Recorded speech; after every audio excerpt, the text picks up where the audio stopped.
Bonsoir et bienvenue à tous. Vous le savez, régulièrement, Ligne Directe explore de nouvelles manières d'habiter en ville. Et ce soir, en fait, on va vous parler d'expériences menées avec des seniors.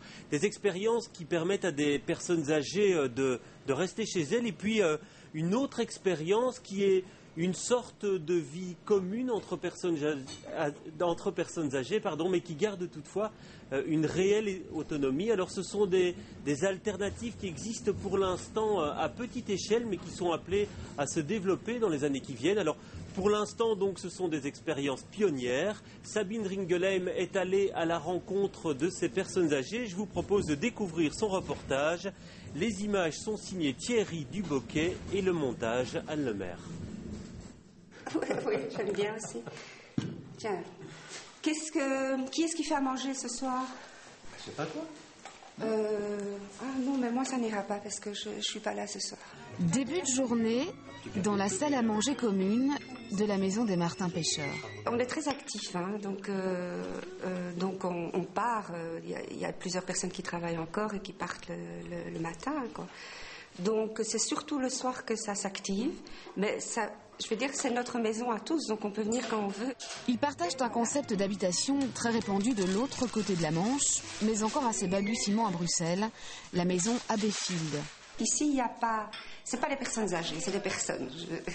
Et il y a même deux générations. Donc moi, je fais la génération la plus jeune, j'ai 60 ans, et puis il y a des personnes de 80 ans. Et c'est très important parce que ça donne la vie, quoi, hein, le fait qu'il y ait des plus jeunes. Donc moi, je parle rarement d'âge parce que c'est pas une question d'âge, c'est une question de mentalité et de projet de vie. Là, on a un petit jardin avec même une serre. Un projet de vie basé sur la volonté de rester autonome sans vivre seul ou isolé. Ici, chacun a son espace, son studio avec cuisine et salle de bain et partage avec les autres des pièces communes, mais aussi une philosophie, un projet. En ce moment, ils sont 7 pour 9 appartements.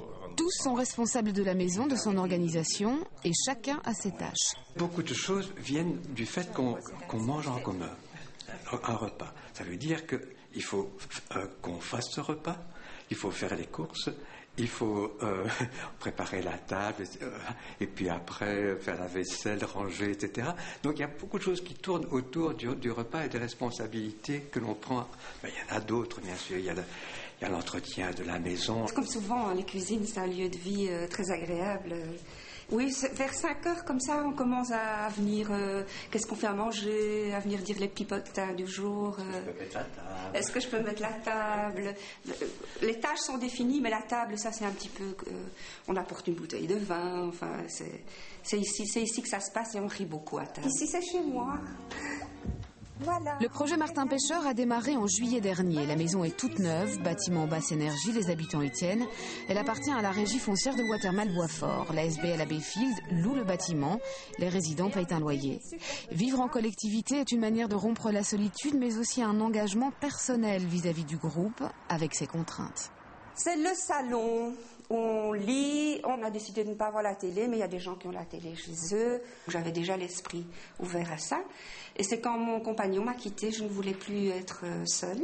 Et j'ai vu un article dans un magazine de la Fondation Roi Baudouin, puis j'ai pris contact et puis les choses se sont faites. Et pendant 1 an, il y a des gens qui se sont vus et le groupe s'est formé, il s'est cristallisé et ça m'a plu. Non seulement la maison m'a plu, mais le groupe aussi, les gens aussi. J'ai 74 ans. C'est utile d'avoir comme ça un groupe qui vous sollicite, qui vous soutient à prendre des initiatives, à ne pas s'isoler. C'est un peu le risque quand on est seul de s'isoler. Et ça vous remet dans la relation, ça vous amène à prendre des initiatives et finalement à rester, je ne dirais pas jeune, mais disons encore en projet. Toute forme de vie a ses contraintes, oui. Disons qu'ici, la solidarité, on en bénéficie, mais ça demande aussi un investissement personnel, ça c'est sûr. Quand on est 7 personnes, c'est 7 modes de communication différents. Donc les choses prennent beaucoup de temps. Quand il y a une décision à prendre pour l'organisation de la maison, il faut se dire que ça prend beaucoup plus de temps que si on était seul ou à 2. En général, ça se passe bien et parfois il y a des conflits. On a d'ailleurs une médiatrice qui vient bénévolement, qui vient nous aider quand il y a des conflits importants autour de certaines actions de la maison. Cette capacité à faire des concessions, à s'investir et à respecter des règles, même si elles sont très souples, pour certains, le pas est trop lourd à franchir. On a certainement eu 120 personnes qui nous ont contactés, donc pour 9 appartements disponibles. Mais beaucoup de personnes ou bien font pas le pas tout de suite, s'informent pour dans quelques années. D'autres personnes sont trop âgées et dès qu'ils entendent, enfin trop âgées, je veux dire dans les 80, dès qu'ils entendent que c'est participatif dans la maison, ils abandonnent.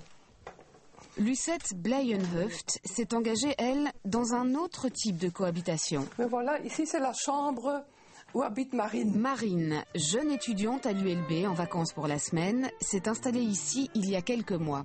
Je me trouvais toute seule quand même. Hein. Et alors, pour briser la solitude, et mes enfants étaient aussi très heureux que je prenne quelqu'un dans la maison. Vous voyez, une question de sécurité. Loger des étudiants chez des personnes âgées, l'idée fait son chemin en Belgique. La formule convainc de plus en plus, côté senior, mais plus encore côté étudiant. Côté senior, c'est sûr, je reconnais tout à fait que c'est difficile d'ouvrir sa porte. On accueille quand même quelqu'un qu'on ne connaît pas, c'est pas évident pour une personne âgée. Donc c'est normal qu'elle soit un peu plus réticente au départ, d'où l'importance de nous faire connaître, de montrer que nous sommes sérieux, que surtout nous sélectionnons les étudiants. Et pourquoi plus d'étudiants ? Parce que, bon, déjà je pense qu'il y a quand même une crise de logement à Bruxelles, il y a vraiment beaucoup de demandes de chambres, de cotes, etc. En échange de sa chambre et de l'usage de certaines commodités, Marine paye un loyer modéré. Elle n'a aucune obligation vis-à-vis de sa logeuse, si ce n'est d'assurer une présence. Très indépendantes l'une et l'autre, elles ont pourtant petit à petit créé des liens. Est-ce que vous êtes contente qu'elle soit là ? Ah oui, très. Parce que maintenant, j'attends quelqu'un. Quand vous êtes seul, vous n'attendez personne. Même déjà une semaine, elle n'est pas là. Hein, vous voyez, je le sens déjà. Oui, oui, oui. On va vous dire qu'elle vous manque là oui, maintenant. C'est ça, oui, oui. Eh ben voilà, Marine, elle est revenue de vacances et elle est d'ailleurs avec nous dans ce drame touchant. Hein. Vous venez d'entendre Lucette, quel drôle de couple vous formez. Ça paraît un peu iconoclaste à la base, hein, une étudiante comme ça qui va chez une personne âgée. Qu'est-ce que ça vous apporte au quotidien ? C'est vrai que c'est la première fois que je quitte mes parents, donc ça me permet aussi d'avoir une présence aussi, de parler. Voilà, c'est vrai qu'elle est super gentille avec moi. Franchement, on a vraiment créé des liens. C'est vrai que, comme elle l'a dit, on a vraiment créé des liens. Et c'est vrai que moi, quand je reviens en France aussi... Et donc, Lucette, elle vous manque, quoi, en fait. Oui, c'est vrai que des fois, quand je suis partie, ou même une fois, elle était partie une semaine en vacances, ça m'a fait vite d'être toute seule dans la maison. Même quand je reviens chez moi, j'ai pas les mêmes habitudes. Donc, c'est vrai que ça change, quoi. Et vous avez l'impression, vous, d'être un élément qui sécurise, une personne qui sécurise la maison ? Parce que c'est comme ça qu'elle le comprend, hein, Lucette. Ouais, je pense que plus que c'est une présence, oui, une sécurité en même temps. C'est vrai que je suis là au cas où s'il y a quelque chose qui ne va pas. Je suis là si elle tombe dans les escaliers. Je suis là, c'est vrai que au cas où... Et Lucette, c'est plutôt une amie ou alors un gendarme qui surveille vos entrées et sorties ? Vous pouvez faire ce que vous voulez, en fait. Je fais ce que je veux. C'est vrai que je lui dis quand je pars, mais je ne suis pas obligée du tout. Franchement, j'ai ma liberté. Je fais ma petite vie comme je l'entends. Donc c'est vrai qu'elle, non, c'est pas du tout... c'est pas juste du tout un gendarme, je fais comme je l'entends en fait. Et alors quand vous en parlez à des amis et vous dites ben voilà, moi j'habite chez une vieille dame et je lui rends quelques services de temps à autre, quelle est la réaction en fait ? Les gens sont surpris, ils connaissent pas. Donc c'est vrai qu'ils sont surpris, mais ils trouvent ça, en général, ils trouvent ça intéressant. Ils disent, c'est vrai que c'est pas mal. C'est vrai qu'un cote, c'est bien, mais on est plus influencé que là, on est toute seule. Enfin, on est moins influencé par les autres. Donc, ça vous permet d'étudier mieux, oui, quoi. C'est voilà, ça que vous me dites. Ça aussi. Alors, donc, on parlait de cette opération comme une réponse à une crise du logement étudiant. Vous, c'est comme ça que vous avez été amené à faire la démarche en disant, je vais me trouver finalement un logement à bon prix. Non, c'était pas dans cet état d'esprit-là. Non, franchement, c'était plus pour avoir une présence que au niveau du prix. Mes parents, ils travaillent tous les deux, donc c'était pas au niveau du prix. Bon, peut-être un petit peu aussi, mais c'était surtout avoir une présence et pouvoir parler à quelqu'un quand je rentre le soir. Vraiment. Avoir mais vous quelqu'un. pourriez être en côte avec des copains, quoi. Ça semble plus naturel à votre âge, en fait. Ouais, mais c'est vrai que c'est pas pareil. C'est vrai que c'est vrai que on est influencé par les autres. Enfin, s'il y a une copine qui dit on vient, on sort, on étudie moins. Donc c'est vrai que ça me permet aussi beaucoup d'étudier et en même temps d'avoir une présence. Donc, Et là, c'est votre première année d'études, vous continuez après? Oui. Chez Lucette, donc? Ça, à voir avec elle, mais bon, oui, on dirait qu'elle est preneuse. Oui, franchement, moi aussi. Ouais. Alors, Barbara de Wilde, bonsoir. Vous travaillez, vous, à un forum. Oui. Alors, 2 expériences ici, à Béfield, un toit dosage. Est-ce que ce sont des expériences qui restent marginales aujourd'hui en région bruxelloise? C'est sûr que tout le monde ne connaît pas. Donc, il n'y a pas encore beaucoup de structures de ce type-là. Mais ça commence tout doucement. On voit émerger des nouvelles possibilités pour les seniors, autres que la maison de repos classique, j'ai envie de dire. Et donc vous pensez que ce sont des systèmes qui sont appelés vraiment à se développer très fortement? Parce qu'on sent aussi pas mal de réticences. Un toit dosage et de difficultés à convaincre des personnes âgées. Pour Abbeyfield, difficile pour des personnes âgées d'envisager de vivre en commun. Je pense que ces structures ont de l'avenir tant qu'il y aura une certaine ouverture d'esprit. De la part des personnes âgées, et je pense que les mentalités vont évoluer et que du coup d'autres structures de ce type-là vont émerger de plus en plus. Et donc vous avez l'impression que dans les prochaines décennies, en fait, la manière d'envisager la vieillesse, de la vivre aussi au quotidien, ça va radicalement changer? Oui, je pense vraiment que ça va évoluer et c'est aux structures actuelles d'évoluer aussi par rapport aux demandes qui vont changer. Oui. Alors qu'est-ce qu'il faudrait pour que ce type de structure se développe? C'est quoi? Une aide des pouvoirs publics, une publicité plus grande, selon vous? C'est une question difficile. Je dirais que les pouvoirs publics peut-être pourraient faire encore un effort, mais je pense qu'ils encouragent certains types de structures déjà, autres que les classiques, j'ai envie de dire. Et donc, oui, faire plus de publicité et oui, c'est ça. Essayer d'ouvrir le champ parmi les personnes âgées. En tout cas, nous, on est là, ici, pour vous montrer ce qui existe. Merci, Marine. On va vous laisser ici. Et puis, bon vent chez Lucette. On va continuer notre petit voyage avec une autre intervenante. Mais tout de suite, on va redonner la parole à un des habitants d'Abbeyfield. Et on lui a demandé, en fait, s'il considère que c'est vraiment une alternative à la maison de repos. Écoutez sa réponse. En fait, par rapport à des maisons d'hébergement pour personnes âgées, on s'adresse à une toute autre catégorie de personnes et qui n'est pas vraiment délimitée par l'âge. C'est d'une part, disons, des personnes qui souvent sont à la fin de leur carrière ou sont récemment pensionnées et qui ont devant eux encore peut-être 25 ans de vie et donc ils sont encore en pleine possession de leurs moyens. Et cette population-là, elle devient de plus en plus importante puisque l'espérance de vie en bonne santé augmente. Pratiquement jusqu'à 75 ans, beaucoup ont encore une vie active et, disons, en relativement bonne santé, et même après. C'est tout autre chose qu'une maison de repos, qu'une résidence-service qui, elle, disons, s'adresse plus à des personnes qui ont besoin de soins et d'aide. Alors, Annette Perdance, bonsoir. Vous avez réalisé, dans le cadre du rapport sur la pauvreté, une étude consacrée à la pauvreté et au vieillissement. Ce qu'on constate, c'est que la plupart des personnes âgées, en fait, elles continuent à vivre chez elles, en fait. Quels que soient les moyens dont on dispose, on voit qu'on essaie vraiment jusqu'au bout de rester à la maison, au domicile. Et ça ne va pas sans poser quelques problèmes, d'ailleurs. Oui, c'est évident, mais les personnes âgées n'aiment pas être déracinées. Ça, c'est la première chose. Donc, elles tiennent à leur chez-soi, elles tiennent à y rester, elles tiennent surtout à être autonomes le plus longtemps possible. Donc, ça, c'est extrêmement important pour elles. Dès l'instant où ça ne va plus, où elles n'arrivent plus à assumer le quotidien, où elles se sentent insécurisées, ou bien qu'elles ont des problèmes parce qu'elles souffrent d'une trop grande solitude, à ce moment-là, elles commencent à réfléchir à d'autres possibilités. Parce que là, dans votre étude, j'ai un chiffre qui date de 2007. J'ai 184 000 personnes de plus de 60 ans vivent à leur domicile en région bruxelloise. Et le transfert vers les maisons de repos, il se fait vraiment à partir de 85 ans, en fait. Donc on attend, Madame de Wilde, vraiment la dernière minute, quoi. Ça reste la solution ultime, en fait, cette maison de repos. C'est vrai que la moyenne d'âge en maison de repos est de 86 ans, je pense, actuellement. Et c'est une moyenne qui a augmenté ces dernières années. Donc ça veut dire qu'on rentre de plus en plus tard en maison de repos. comme si c'était la dernière solution. Alors encore faut-il pouvoir se l'offrir, cette maison de repos, Madame Perdance. Alors un autre chiffre, un prix moyen que vous citez, c'est d'ailleurs une source d'Inforum, c'est entre 1100 et 1300 euros par mois, c'est ça? On est toujours sans les suppléments. Oui, sans le supplément. Donc on est beaucoup plus là, c'est beaucoup plus que la pension minimale. Alors c'est un frein, vous pensez aussi, à l'entrée dans une maison de repos à un certain moment?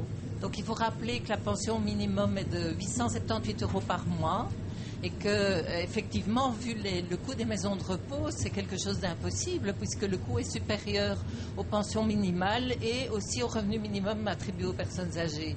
Donc pour elles, c'est un dilemme terrible. Et le jour où elles doivent entrer en maison de repos, elles sont tout à fait perdues parce qu'elles se demandent comment elles vont faire. Donc il existe des possibilités dans notre société. Le CPS peut aider ces personnes à payer le prix de la pension. Mais ce n'est pas une démarche facile.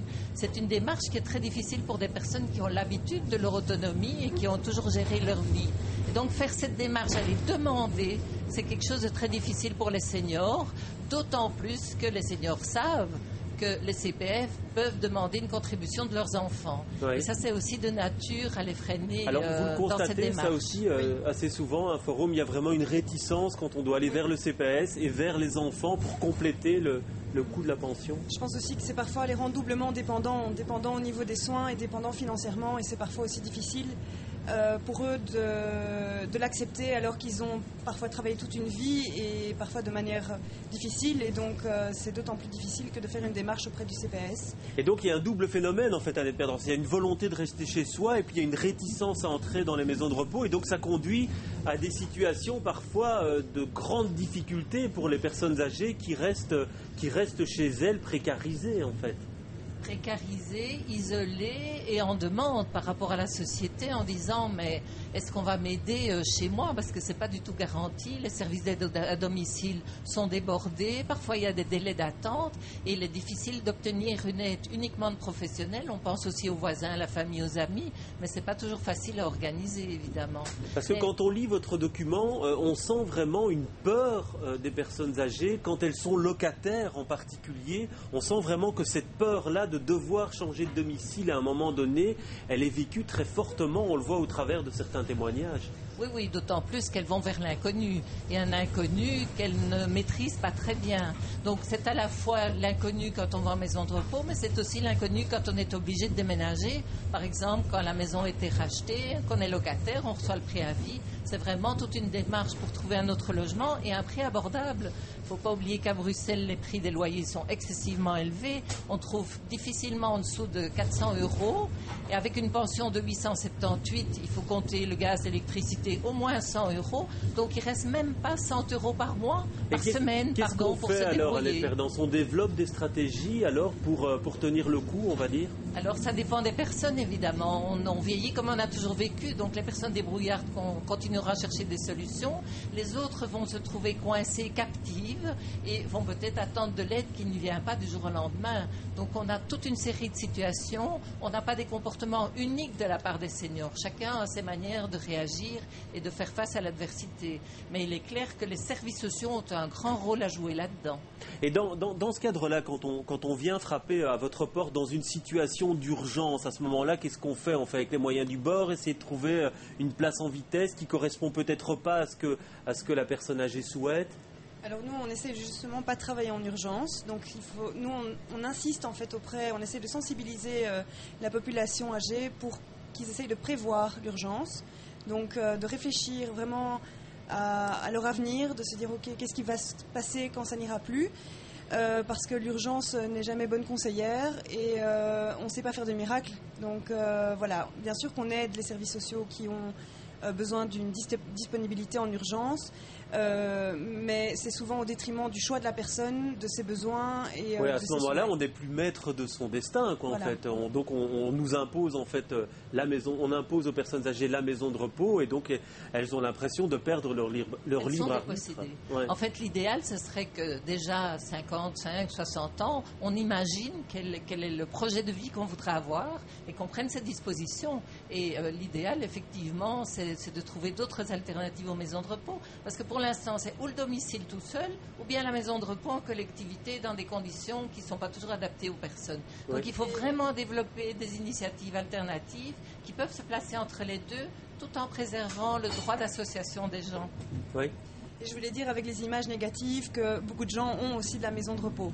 Oui. Donc c'est aussi le rôle d'un forum que d'informer les gens sur les maisons de repos et de combattre justement les préjugés. Il reste moins de 3 minutes, donc on va devoir être assez rapide, hélas. Mais l'état du parc actuellement, est-ce qu'il y a assez de place en maison de repos? Est-ce qu'il manque de place? Est-ce qu'on est sur liste d'attente à un moment donné? J'imagine que ça dépend d'une maison à l'autre. Oui, ça dépend fortement d'une maison à l'autre. C'est vrai que certaines ont des listes d'attente. Au niveau des lits MRS, c'est vrai que... Donc, maison de repos et de soins à ce moment-là. C'est pour des personnes qui ont vraiment besoin de soins importants. C'est vrai que là, on constate peut-être un manque de place, mais parce que justement, les gens réagissent dans l'urgence et donc rentrent en maison de repos à un stade avancé au niveau médical.